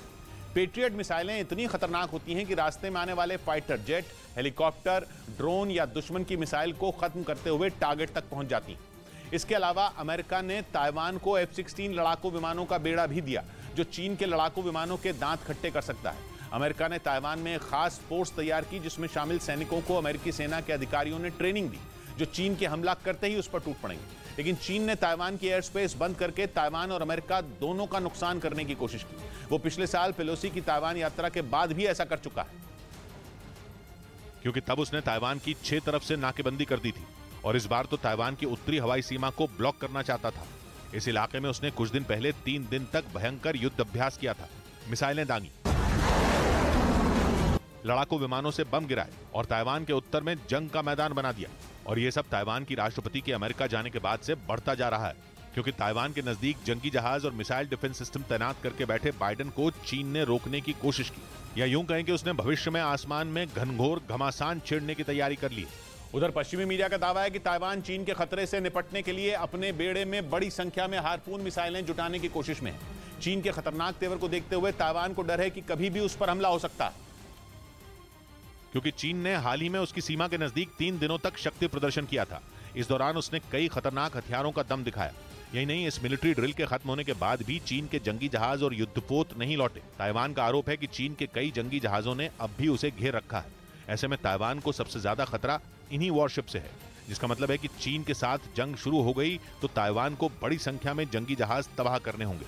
इसके लिए ताइवान को बड़े पैमाने पर एंटी शिप मिसाइलों की जरूरत होगी, जो जंगी जहाजों का काल होती हैं। हालांकि ताइवान की ढाल बना अमेरिका उसे पहले ही कई खतरनाक हथियार दे चुका है, लेकिन चीन के इस खतरे को देखते हुए ताइवान ने अमेरिका से हार्पून मिसाइलों की बड़ी डिमांड की है, जिनकी मदद से ताइवान चीन के जंगी जहाजों को तबाह करने की रणनीति बना रहा है। पश्चिमी मीडिया के मुताबिक ताइवान ने अमेरिका से हार्पून मिसाइलों की जो खेप मांगी है, उनमें आधी से ज्यादा मिसाइलें उसे अगले 3 साल में मिल जाएंगी, जबकि बाकी बची मिसाइलें उसे 2029 तक मिलेंगी। दावा है कि अमेरिका की एंटी शिप हार्पून मिसाइल किसी भी मौसम में हमला करने में सक्षम है, यानी खराब से खराब मौसम में भी ये दागी जा सकती है। इस मिसाइल की रेंज करीब 300 किलोमीटर है। इस बीच पश्चिमी मीडिया ने दावा किया कि चीन के राष्ट्रपति शी जिनपिंग ने अपनी सेना को असली लड़ाई के लिए तैयार रहने का आदेश दे दिया। उनके इस बयान के बाद यह अंदाजा लगाया जा रहा है कि आने वाले दिनों में चीन कभी भी ताइवान पर अटैक कर सकता है। और ऐसा हुआ तो फिर यूक्रेन जंग के बाद दुनिया में युद्ध का दूसरा मोर्चा खुल जाएगा।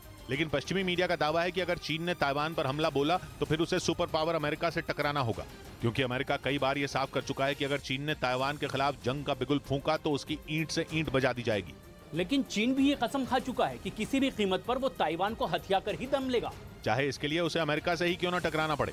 इसीलिए पश्चिमी मीडिया का दावा है कि शी जिनपिंग ने अपनी सेना को असली लड़ाई के लिए ट्रेनिंग तेज करने का हुक्म दिया है और इसीलिए यह दावा किया जा रहा है कि चीन आक्रामक तरीके से युद्ध की तैयारी में जुटा है। असल में पिछले साल अगस्त में अमेरिकी सांसद नैन्सी पेलोसी के ताइवान दौरे के बाद से ही चीन उस पर भड़का हुआ है। लेकिन चीन का पारा तब और चढ़ गया जब उसके लाख मना करने के बाद भी 29 मार्च को ताइवान की राष्ट्रपति साई इंग-वेन अमेरिका के 10 दिनों के दौरे पर चली गईं। इसके बाद चीन ने एक बार फिर ताइवान को घेरकर 8 अप्रैल से मिलिट्री ड्रिल शुरू की। और 3 दिनों तक चली इस ड्रिल में चीन ने सबसे घातक लड़ाकू विमानों और एयरक्राफ्ट कैरियर के साथ युद्ध का अभ्यास किया था, जिसमें चीन के 80 फाइटर जेट और 40 लड़ाकू हेलीकॉप्टरों के साथ कई एयरक्राफ्ट कैरियर ने अपना दम दिखाया था। पश्चिमी मीडिया का दावा है कि इस ड्रिल के खत्म होते ही शी जिनपिंग ने सैनिकों से मुलाकात की और उन्हें असली जंग के लिए तैयार रहने का आदेश दे दिया और साथ ही ताइवान को यह चेतावनी दी कि उसे चीन के कहर से कोई नहीं बचा सकता। इससे पहले चीन ने अमेरिका को चेतावनी देने के लिए ताइवान पर हमले का एक एनिमेशन वीडियो भी जारी किया था, जिसमें चीन ने यह दिखाने की कोशिश की थी कि वो किस तरह अपनी खतरनाक मिसाइलों से ताइवान को तबाह कर सकता है। और अब पश्चिमी मीडिया का कहना है कि शी जिनपिंग अपनी सेना को असली जंग के लिए तैयार करने में जुट गए हैं। वहीं ताइवान भी इस बात को मान रहा है कि चीन कभी भी उस पर हमला कर सकता है। हालांकि पश्चिमी मीडिया का दावा है कि चीन के हमले का मुंहतोड़ जवाब देने के लिए ताइवान भी तैयार है। लेकिन ताइवान का कहना है कि चीन उस पर हमला करने से पहले 100 बार सोचेगा, क्योंकि वो ये बात अच्छी तरह जानता है कि अगर उसने हमला किया तो अमेरिका भी उसके खिलाफ जंग का ऐलान कर देगा, जिससे पार पाना उसके बूते के बाहर होगा। वहीं पश्चिमी मीडिया के मुताबिक फ्रांस के राष्ट्रपति इमैनुअल मैक्रों ने अमेरिका को मुंहतोड़ जवाब दिया। हॉलैंड के दौरे पर पहुंचे मैक्रों ने एक बार फिर दोहराया कि वो ताइवान के मुद्दे पर दिए गए अपने बयान पर कायम है और अमेरिका का साथ देने का यह मतलब नहीं कि उसकी गुलामी की जाए। यानी मैक्रों ने एक बार फिर ये साफ कर दिया कि वो अमेरिका के किसी दबाव में आने वाले नहीं हैं। असल में हाल ही में मैक्रों ने चीन का दौरा किया था और वहां से लौटते ही उन्होंने एक ऐसा बयान दिया जिससे अमेरिका तिलमिला गया। मैक्रों ने दो टूक कहा कि ताइवान के मुद्दे पर यूरोप को चीन और अमेरिका दोनों से दूर रहने की जरूरत है। इतना ही नहीं, उन्होंने यूरोप को अमेरिका से सावधान भी किया था।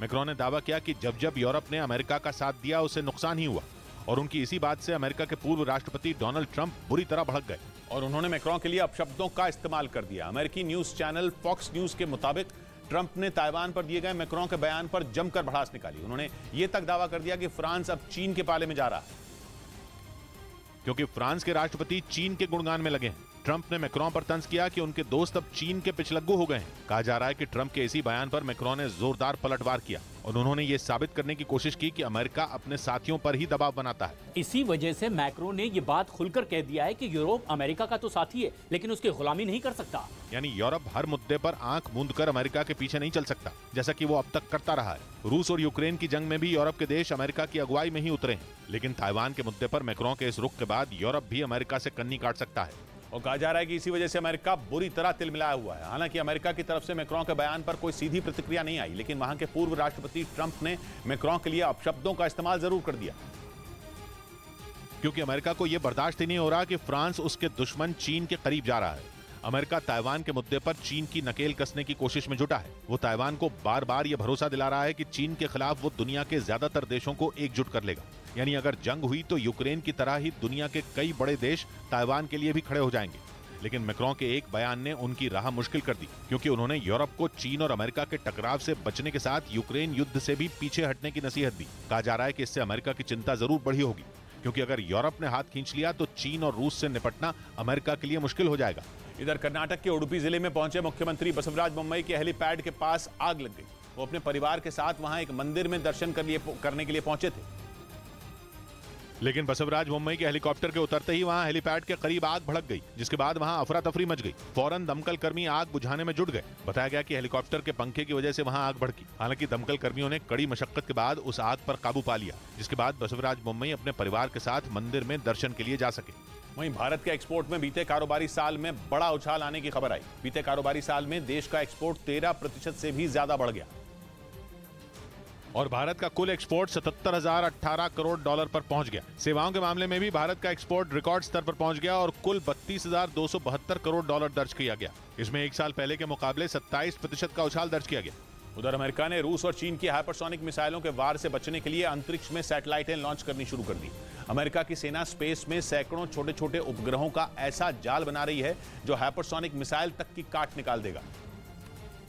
जबकि हाइपरसोनिक मिसाइल एक ऐसी घातक मिसाइल होती है जिसे भेदना लगभग नामुमकिन है। हाइपरसोनिक मिसाइलें करीब 6,500 किलोमीटर प्रति घंटा की रफ्तार से उड़ते हुए अपना रास्ता भी बदल लेती हैं। इस वजह से उनका पता लगाने वाले मिसाइल डिफेंस सिस्टम अब तक नहीं बने हैं, क्योंकि हाइपरसोनिक हथियारों की रेस में अमेरिका अपने दुश्मनों रूस और चीन से काफी पीछे है। चीन हाइपरसोनिक हथियारों के टेस्ट पर टेस्ट कर रहा है और रूस तो किंजल जैसी अपनी हाइपरसोनिक मिसाइल यूक्रेन पर दाग भी रहा है। वहीं अमेरिका के पास अब तक ऐसा कोई हाइपरसोनिक हथियार ही नहीं है जिससे वो हमला कर सके। इधर विपक्ष को एकजुट करने की कोशिश में जुटे बिहार के सीएम नीतीश कुमार को उनके ही घर में बड़ा झटका लग सकता है।